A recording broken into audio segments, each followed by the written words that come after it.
What's up, guys? MHhauser321 here, also known as Matt, and it's a pain in the Hooga. The Hooga. I don't even know what that is. I mean, those aliens fucking made up a word just to fucking have some plot. Pain in the Hooga. Pain in the Hooga. I don't know what that shit is. So we are at the Springfield Museum. Okay, it's the hardest level in the game, most difficult by far. Right, so what we're looking at here is a really simple, if you look down there you see goals, there's 6 of them. There's a, that's really low. Like before we had 24, 25, and like 30 balloons, I think, like, so, you know, 6 is nothing, and it's very easy to achieve the goals. You actually get the goals way before you get to the end of the level, so you don't have to worry about that. They're exit signs. Apparently this fucking, I always thought that was funny that there's lots of exit signs in this fucking level because nobody wants to be at the fucking museum. Like, let's fucking leave. There's fucking exit signs everywhere. And that's how I always felt about this level, is I just want to fucking get over with it, or get it over with. Look, there's an exit. I'll just leave. Let me leave. Yeah, so that's easy. The real hard part of this level is just all the platforming. And I'll go through it with you and try to help you if you're playing along, or if you want to know how to get past certain parts. I have a lot of little tips and stuff that I use. There's 4 mini bosses in this game. There's a Venus Flytrap, and that's the first one. It's kind of a weird mini boss, but it looks just like a little plant that shoots stuff at you. There's a mummy, which he reminds me of Homer. It kind of looks like Homer, wrapped up in mummy. It's not him, but it just looks like it. And then there's a dinosaur, which is like the turning point of this level. And once you get past the dinosaur, everything's sort of, you've done everything hard, and you're just kind of like, you're in the home stretch basically. And then the Ankh mini boss, which is, that's really easy. It's not even a mini boss, really. It's kind of like a mini game. Once you do that, you should. Oh, I'm yawning so much. Once you do that, you beat the hardest part of the game. The other thing too is, like, in the mall level, there's ashtrays, right? And the ashtrays, you see me jumping on them to get things like coins and lives and Jebediah heads, and that's what the in this level, the equivalent to that is these museum sort of like display cases, I would call them, maybe, and you just jump on them to get things like coins and stuff. So oftentimes I jump on them and it doesn't work for me, so I'll fast forward it. Like, I don't know what I'm doing wrong. I try though. I try to get this stuff every time. I mean, but I think maybe you have to hold down instead of jumping, or you have to jump a bunch of times. I'm not sure what the reasoning behind that is, but I'm just saying I'll be fast forwarding at some points. Like, I can't get the item to come out, and I waste some time there. So instead of just cutting it out, I fast forward. And another thing that's difficult about this level is, like, that guy right there. There's not a lot of those. If you want to spell out the Homer in this level, here's an instance of me fast forwarding. Yeah, if you want to get Homer's help in this level, it's actually kind of hard. I think there's only like 5 or 6 guys. So you have to get everyone you see. And I think once they come, they don't show up again. There's no people farming in this level for some reason. So I don't know why they did that, but I guess it's just how they wanted this level to really be the tipping point. The boss on this level is somebody named Dr. Marvin Monroe. He's basically the family psychiatrist, I believe. He's basically, he throws like what looks like electricity on the ground. It's little lightning bolts that move, and you can't step on them. Basically, just take damage. It's really not that difficult. And Homer, if you get Homer, he drops like water on the ground, and it nullifies the electricity or something, or it makes it so he can take damage from his own electricity. I'm not sure what he does. I'm not sure exactly. I've not gotten him a lot of times, but something like that. Yeah, I usually don't ever get him on this level. I'm more concerned about how many lives or getting through it, because in the next level, the nuclear power plant, there is a lot of instances of free lives. I mean, there's like 4 or 5, so you can always count on just getting a 4th or 5th free life at that level, and it's really not that hard as far as platforming wise. It's really just more of a time-consuming thing, or a time constraint. So basically, I just try to use all my life to get by here. This is an instance right here where the game gets kind of tricky. The difficulty level as far as platforming starts to get really like there at the beginning was kind of just some light stuff, fighting the boss, doing some jumps. And this is where it kind of like increases. These jumps are hard here, landing on them exactly and not missing. And my suggestion is to just take it slow, just go really slow through this section. Wait. Don't try to go further. Like, don't wait to try to jump to the end there. Just wait for the last red one, and you'll get through. And the same thing here is just patience. But, yeah, we did it. We finally made it to this level.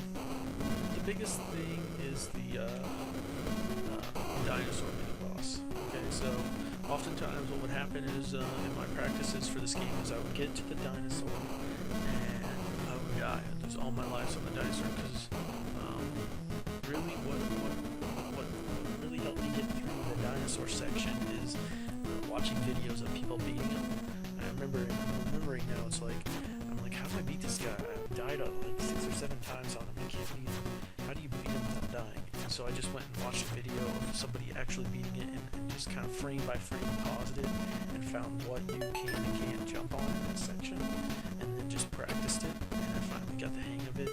Basically, you have to know that his head is what you need to hit, but you have to know where the ledges are to jump off his head to jump back to give him a second hit, because once you hit him once, you can't just keep repeatedly hitting him in this game. It's the same thing with a lot of bosses. You have to, I know it's with the Venus Flytrap, and there's another boss or something that does that. This is the Ankh mini boss. Basically, the pattern is left, right, middle to get these Ankhs to. The section cuts off there, and in order to get past, you have to press that brown turn thing in the ground.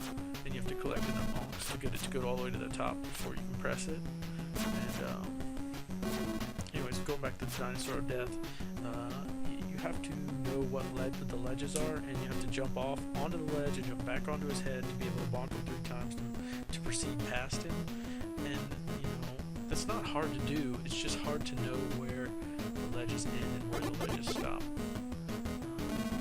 In this section here, at least I die a lot on that section. I can't ever seem to get past the ledges to kill this guy.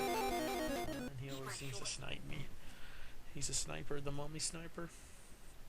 And I'm going to fast forward here. This is me speeding up the clips because I die a couple times on him before I finally get the kill on him. Yeah, so once you get past the dinosaur, that's the end of everything, and you just fight Mr. Monroe, and he's not hard at all. He's actually just a cake compared to most of the enemies. I think the hardest boss of all the bosses would have to be, it's not Sideshow Bob, it's not, Miss Bots, it's not Monroe, am I missing any? No, I think the hardest boss would have to be, I mean, I don't even want to say Nelson, to be honest. I guess the hardest boss can be Miss Bots. There's a steep learning curve for that boss. I died a lot of times at the start trying to dodge it. Her suitcases. I think that would be the hardest boss, to be honest. I think there's like I always think there's like a secret in that room. It kind of looks like a spot, not really a spot for a secret, but yeah. So we got past the Ankh boss. We're on to like I call it the tar pit section. I'm gonna get this exit sign really fast, but it's kind of like the dinosaur theme section of this level, because they kind of go and they do like the natural history part of the level, then they go to the Egyptian part of the level, and then they go to the dinosaur section. And I know that there's a dinosaur sorry, there's an exit sign right after the dinosaur. So I know that if I have one, then I'm kind of good. If I have one left at this point, I'm good to keep going forward. I don't need any more exit signs. And you'll see there's this kind of like river at the very beginning of this section, and the river has this really weird jumping pattern, like so there's this rock that floats down the river, right, and you need to jump on it to get across, right? But the rock appears small at the very start, and then it gets bigger and bigger as it gets closer. And once it gets closer, you can jump on it. It's just really strange. I'll show you in a second. We're coming up to it. But this is the final, basically the final hump of the hardest part of the game. So these rocks are falling at you. You see here we're at like a river. It looks like it's black, and that rock came closer and closer. It got bigger, and you can jump over it to get to the other side. It's hard. From here we're on to the tar pits.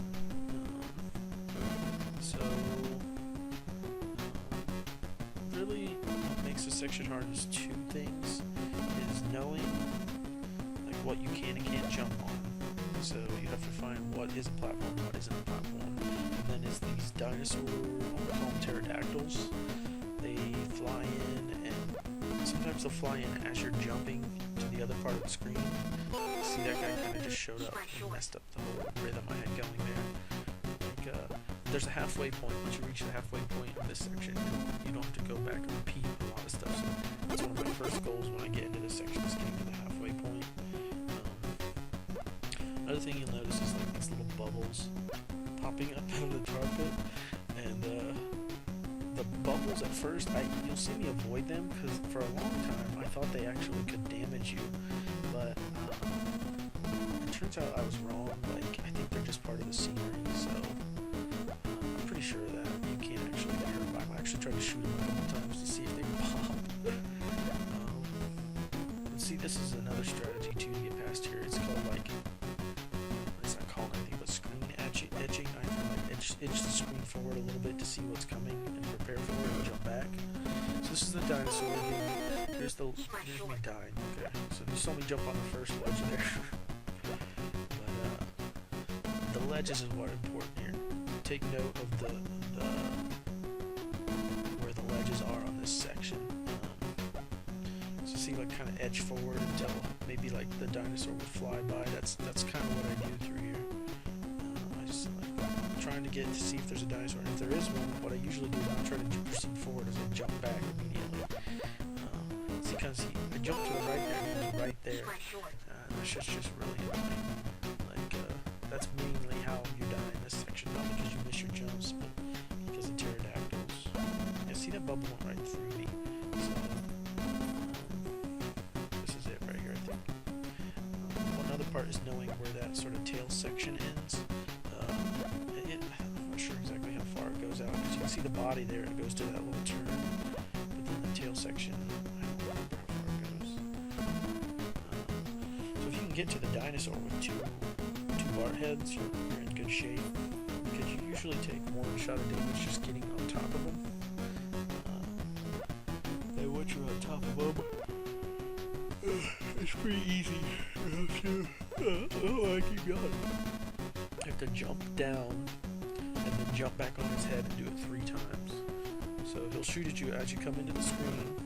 Jump to this first ledge here, jump to the second ledge, take a hit, and then jump on his head. Okay, so now you're kind of in safety zone. His head, you can fall off of if you go too far to the right. So you want to stand right above his mouth, come down to that ledge, jump back, bonk him, and land back upon his head. Don't go too far to the right. Okay, jump down, back on his head, 3 times, he's dead. Jump on his back, right in the middle, and jump way to the right, because you can fall through the floor there. And then you kind of like made it halfway through, and you're pretty much at the boss at this point. You just have to do some tiny little platforming. And I would have had Homer too if I had gotten that guy before, so it kind of sucks, but oh well. this video. I mean, I hope it's helpful in any way. He just drops these little lightning things on the ground and he's gone. That's the end of the hardest level in the game. Pain in the Hooga level. Definitely pain in my Hooga. Alright, thanks for watching. I appreciate the views, guys.